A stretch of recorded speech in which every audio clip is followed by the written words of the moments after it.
Assalamualaikum warahmatullahi wabarakatuh. Waalaikumsalam. Selamat siang, salam sejahtera bagi kita semua.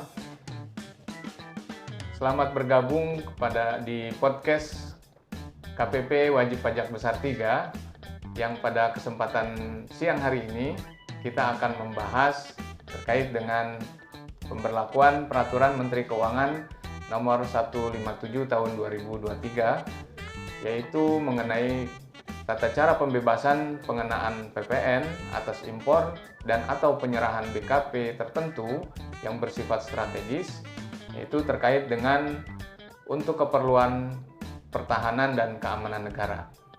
Nah, pada siang hari ini, dalam kesempatan ini kita akan bersama ngobrol bareng ya terkait dengan PMK 157 ini. Sudah hadir bersama kita yaitu Pak Johan Arianto. Beliau adalah fungsional penyuluh media di KPP Wajib Pajak Besar 3. Selamat siang Pak Johan. Selamat siang Pak Dadang. Selamat siang kawan pajak. Sehat selalu Pak Johan ya. Alhamdulillah sehat Pak. Semoga demikian juga dengan kawan pajak. Mudah-mudahan kita juga dalam menjalankan ibadah puasa senantiasa diberikan kelancaran dan kemudahan hingga akhirnya nanti kita berjumpa di Hari Raya Idul Fitri semuanya. Baik, sebelumnya nih Pak Johan, ya, Pak kita Dadang. langsung aja nih ngobrol mengenai PMK 157 ini nih Pak. Ya. Ini yang melatar belakangi terbitnya PMK 157 ini apa nih Pak? Kira-kira nih Pak, bisa dijelaskan Pak secara singkat aja Pak. Baik, makasih Pak Dadang. Jadi kawan pajak, seperti tadi disampaikan oleh Pak Dadang bahwa tahun 2023 terbit PMK terbaru tahun 157 terkait dengan pembebasan peralatan pertahanan, khususnya pembebasan PPN termasuk jasa. Jadi judul PMK-nya panjang Pak Dadang. Jadi tata cara pembebasan dari pengenaan PPN atas impor dan atau penyerahan BKP tertentu yang bersifat strategis. Jadi persyaratan harus bersifat strategis dan penyerahan di dalam daerah bagian dan atau pemanfaatan dari luar daerah bagian di dalam daerah bagian atas jasa kena pajak tertentu yang bersifat strategis khusus untuk keperluan pertahanan dan keamanan negara. Jadi konteksnya ini adalah penyerahan barang kena pajak dan JKP, jasa kena pajak terkait dengan kepertahanan dan keamanan negara. Nah, yang melatar belakangi peraturan PMK terbaru ini adalah merupakan perubahan PMK pengganti atas PMK yang sudah lama Pak Dadang. Jadi selama ini sebelum PMK ini keluar kan berlaku PMK KMK bahkan KMK 370 tahun 2003. Jadi umurnya sudah 20 tahun yang lalu. 20 tahun namanya. Itu merupakan turunan dari PP 38 tahun 2003. Dan memang tentunya ini untuk agar sinkron ya, dengan berlakunya peraturan pemerintah nomor 49 tahun 2022 berkenaan dengan berlakunya Undang-Undang HPP. Nah, tentunya sudah ada perubahan dalam kurun waktu 20 tahun, ya. Ada perubahan subjek maupun objeknya. Nah, ini agar mengikuti kondisi yang sebenarnya, maka dikeluarkan PMK terbaru ya kawan pajak agar bisa mengakomodir baik subjek maupun objek terkait dengan penyerahan BKP atau JKP strategis terkait dengan industri pertahanan atau keamanan pertahanan keamanan negara. Jadi ya benar memang selama ini PMK ini selalu disebut dengan PMK senjata ya. PMK senjata. Oh iya. Iya. Nah, yang kedua tentunya tadi dengan adanya berlaku ketentuan baru, objek dan subjek yang sudah berbeda, maka diperlukan kepastian hukum dengan berlakunya PMK 157 ini. Dan khususnya yang perubahan mendasar adalah terkait dengan pelayanan pembuatan SKB-nya, surat keterangan penerbitan ya. Surat keterangan bebasnya terkait pembebasan PPN ini. Yang dahulu secara manual, sekarang diakomodir dengan menggunakan secara elektronik atau elektronik. Oh, gitu. Jadi mungkin itu Pak Dadang secara garis besar.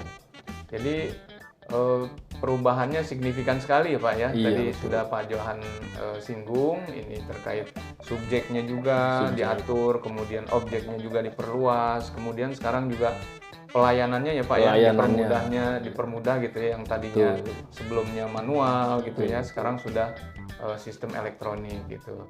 Nah kemudian nih Pak, tadi kan terkait dengan perluasan ininya nih Pak, perluasan jenis BKP-nya nih Pak nih. Seperti apa Pak? Misalnya gambarannya untuk jenis-jenis barang apa saja sih yang mengalami perubahan gitu dari aturan sebelumnya gitu Pak? Jadi kawan pajak ini secara garis besar gitu ya. Jadi kalau sebelumnya ya di PMK atau KMK 370 2003 itu yang dibebaskan BKP itu terkait impor atau penyerahannya, contohnya adalah senjata dan amunisi. Nah, di ketentuan terbaru ini kawan pajak itu ada tambahan seperti helm anti peluru, kemudian jaket atau rompi anti peluru, kendaraan darat khusus, dan suku cadangnya. Nah, ini yang ada perluasannya. Ya. Kemudian juga subjeknya yang dahulu TNI Polri, nah sekarang ada penambahan terkait juga dengan BNN, Bakamla, dan lain-lain. Dan ada perubahan juga, contohnya terkait dengan perusahaan yang ditunjuk untuk melakukan industri pertahanan, kan sekarang sudah ada perubahannya. Nggak hanya Pindad ya, jadi kalau kita bicara industri pertahanan atau Defense ID dengan adanya restrukturisasi di bidang tersebut, maka termasuk juga di situ ada LEN, ada DI, ada PT PAL, Dahana, dan lain-lain. Jadi begitu kawan pajak, jadi banyak hal yang ada perubahan gitu ya. Tapi secara garis besar seperti itu. Kemudian juga jasa kalau dahulu kan belum diberi ada SKB, nggak perlu ada SKB. Tapi untuk kepastian hukum maka jasa atau atas penyerahan terkait industri pertahanan ini sekarang kita menggunakan SKB.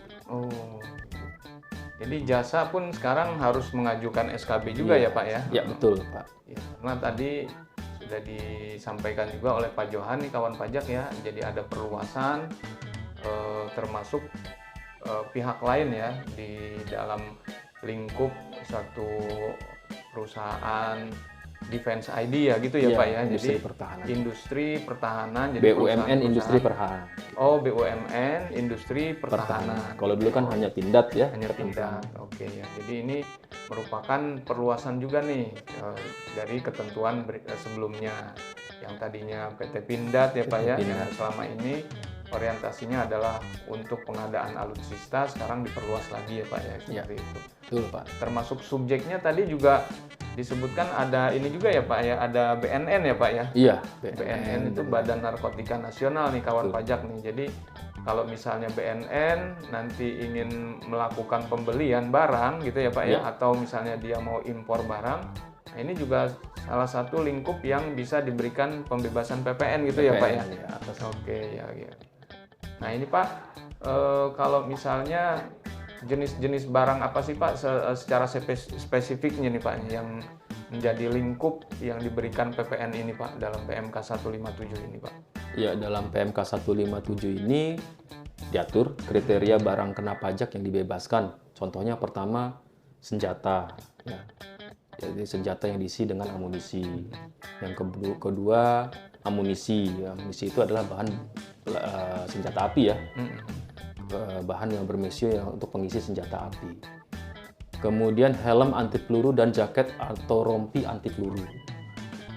Kemudian ada lagi kendaraan darat khusus, yaitu kendaraan darat untuk kepentingan tempur, patroli, dan angkutan khusus lainnya yang digunakan untuk keperluan pertahanan dan keamanan. Tapi ada pengecualian, tidak semua kendaraan darat khusus itu bisa dibebaskan meskipun mungkin digunakan untuk kepentingan TNI, Polri ya.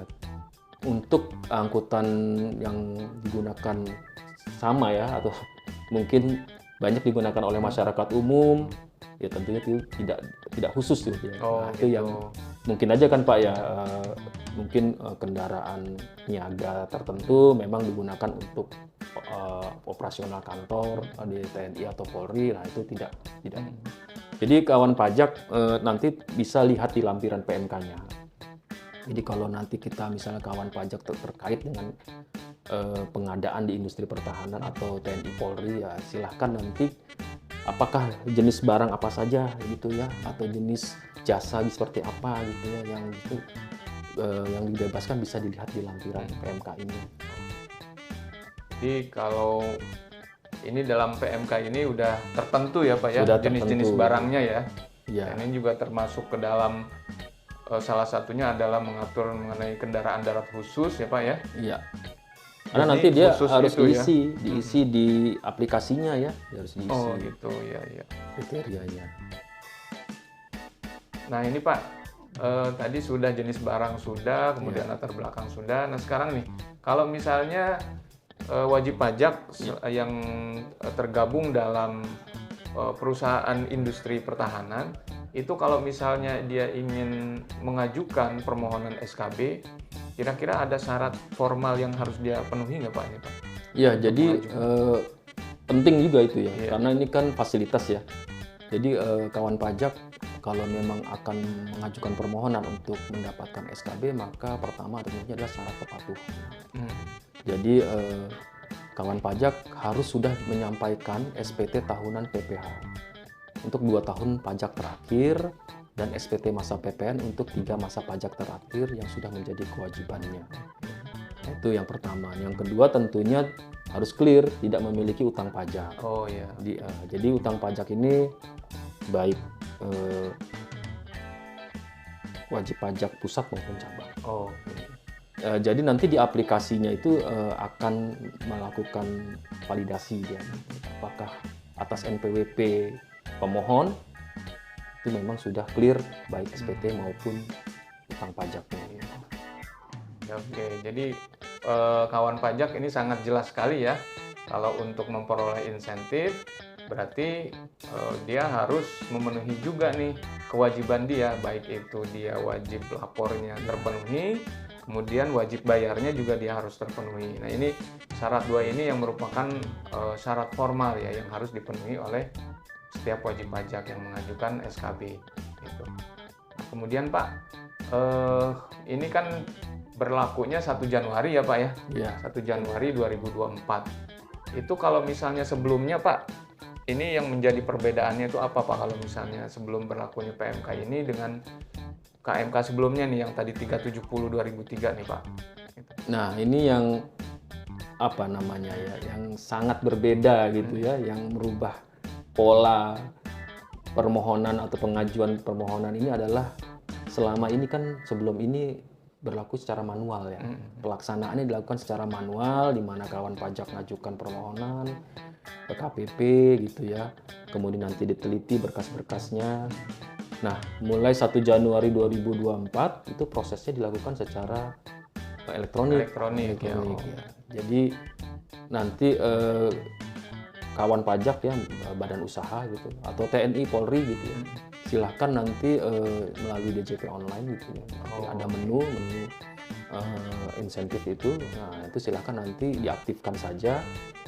Nanti silahkan di situ ada tata caranya, ada caranya bagaimana mengajukan permohonan dan tentunya ada step-stepnya gitu ya. Apa yang harus diisi, nanti apakah itu nanti NPWP-nya, kemudian KLU-nya, karena KLU ini penting ketika secara otomatis ketika misalnya KLU-nya memang sesuai ya, termasuk dalam lingkup industri pertahanan itu akan otomatis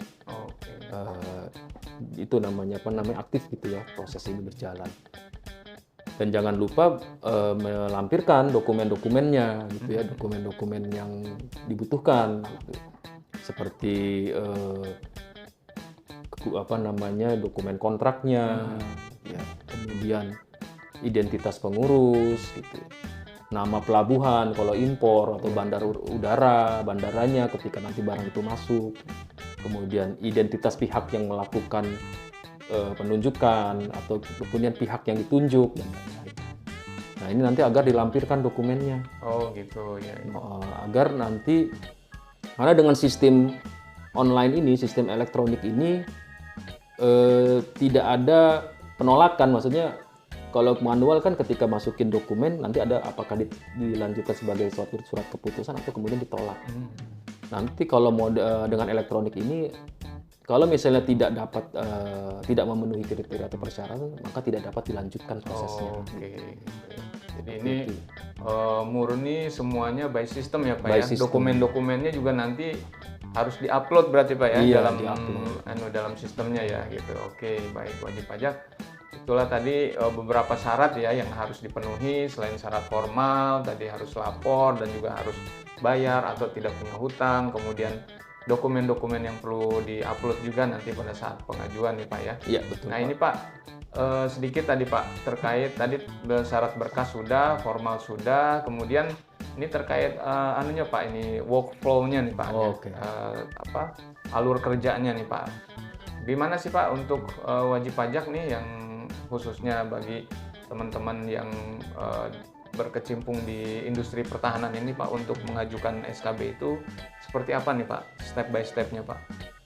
Jadi sebelum 1 Januari ya, jadi sampai 31 Desember 2023 itu masih workflow-nya dengan cara manual. Manual. Jadi dia ngajukan berkas ya Pak ya? Ngajukan berkas. Ya, apa? Itu hard TNI, copy ya, Pak, ya? Polri, ya, mungkin BNN atau pihak yang ditunjuk termasuk industri pertahanan itu harus mengajukan ke KPP, membawa dokumen. Nanti dalam waktu 5 hari kerja akan diputuskan apakah diberikan SKB atau ditolak surat penolakan.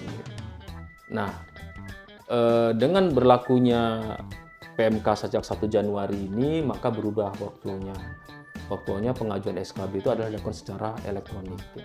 Jadi pihak-pihak yang akan mengajukan SKB, yaitu TNI, Polri, BNN, pihak yang ditunjuk dan industri pertahanan, BUMN industri pertahanan itu cukup masuk ke aplikasi ya, atau masuk ke DCP ya, DCP online. Nanti di situ ada menu terkait dengan insentif ini. Nah, seperti tadi di sana tinggal melakukan input ya, memberikan identitas, terus melakukan perekaman kontrak, kemudian melampirkan daftar pengurus dan lain-lain. Nah, nanti langsung itu dicek secara online, secara elektronik, dilakukan penelitian. Apabila memang sudah sesuai, maka SKB akan diterbitkan. Oh gitu. Jadi langsung itu Pak ya, secara online SKB tapi kalau bisa misalnya, diterbitkan ya? Kalau misalnya nggak bisa, maka proses tidak dapat dilanjutkan. Iya. Tapi ada syarat khusus untuk pihak yang ditunjuk, ya, atau pihak lain lah ya, yang akan melakukan impor atau penyerahan, yang mendapatkan perintah atau instruksi dari industri pertahanan atau Kementerian Pertahanan, itu harus mendapatkan SKB. SKB, oh gitu. Nah, ya. jadi TNI atau Polri harus membuat SKB dahulu, nanti baru mereka akan mendapatkan SKB. Termasuk juga untuk yang industri pertahanan juga akan mendapatkan kontrak ya dari TNI, Polri dan lain-lain. Jadi itu merupakan dasar ya Pak ya, Iya. dasar penerbitan SKB untuk industri pertahanan ya Pak ya. Iya, betul. Nah itu demikian teman-teman kawan pajak semuanya terkait dengan tata cara pengajuan SKB. Jadi untuk teman-teman kawan pajak semua yang berkecimpung di industri pertahanan, apabila ingin mengajukan SKB, maka syarat mutlaknya selain tadi syarat formal dan material, dia juga harus memiliki SKB dari kementerian yang menunjuknya gitu ya Pak ya. Dari kementerian, TNI, pertahanan, Polri. TNI, Polri, termasuk BNN. Kalau hari penerbitannya sama sih 5 hari kerja. Sama 5 hari kerja ya, dan dua-duanya Tapi kalau sudah otomatis ya Pak ya. kalau sudah otomatis lebih cepat Pak. Iya, Bisa iya. sehari kalau sesuai semua data-datanya. Nah, ini juga kemudahan nih Pak ya, termasuk kemudahan yang kita berikan bagi wajib pajak yang akan mengajukan permohonan SKB. Nah Pak, ini Pak, terakhir nih Pak, Iya. terkait kalau misalnya nih SKB-nya ada kekeliruan nih Pak, Iya. entah itu salah tulis atau salah hitung, ya Pak ya, ini mekanismenya seperti apa Pak? Kalau misalnya memang SKB-nya ada salah tulis, salah hitung, atau ada kesalahan lainnya, itu bisa diajukan permohonan SKB pengganti. Oke. Nah, tapi ini masih sampai saat ini masih manual ya, Masih SKB manual. pengganti. Nanti mungkin ke depan bisa juga dilakukan secara elektronik. Itu juga kalau misalnya terjadi kesalahan atau kondisi yang tidak sebenarnya, gitu ya, maka bisa dilakukan pembatalan SKB. Nah, SKB ini kalau misalnya dibatalkan, maka atas penyerahan yang dahulunya tidak dipungut PPN harus dibayar. Harus dibayar. Oh gitu ya. Ini Jadi salah kalau satu ada ini ya, data atau informasi data yang ya. menunjukkan bahwa barang atau jasa tersebut sebenarnya tidak layak untuk diberikan mendapat fasilitas ini ya gitu. Oke, kawan pajak semuanya. Satu lagi Pak Dadang, jadi meskipun SKB ini diberikan, tapi tetap akan dilakukan pengawasan dalam pelaksanaan. Betul. Jadi ya itu yang munculnya pembatalan itu karena memang dimungkinkan KPP atau petugas pajak itu melakukan pengawasan atas pelaksanaannya.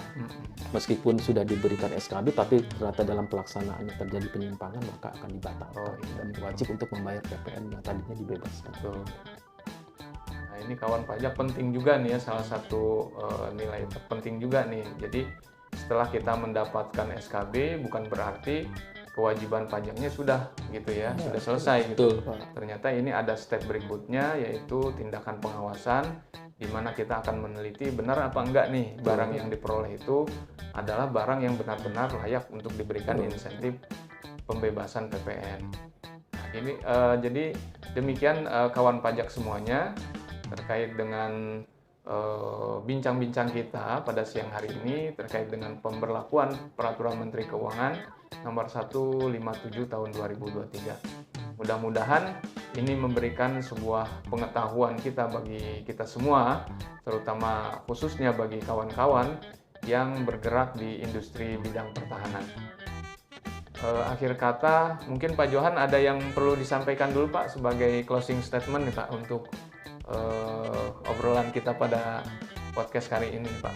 Ya, jadi DJP akan selalu menyempurnakan pelayanan, termasuk dalam hal ini memudahkan wajib pajak dalam mengajukan permohonan yang dahulu secara manual, sekarang sudah secara online. Jadi memang harapannya masyarakat dapat memanfaatkan fasilitas sekaligus juga mendapatkan pelayanan yang baik dan lebih cepat tentunya. Baik, terima kasih Pak Johan atas penjelasan yang sangat clear sekali. Mudah-mudahan memberikan wawasan dan juga tambahan ilmu pengetahuan kita semua ya Pak. Baik kawan pajak, mungkin pertemuan kita pada podcast siang kali ini kita cukupkan sampai di sini. Mudah-mudahan di lain kesempatan kita bisa bertemu lagi dalam ruang dan juga fokus yang berbeda gitu. Akhir kata, saya Dadang Basuni dan juga Pak Johan Arianto mengucapkan terima kasih atas atensi yang telah diberikan oleh kawan pajak semua. Kami akhiri, wassalamualaikum warahmatullahi wabarakatuh.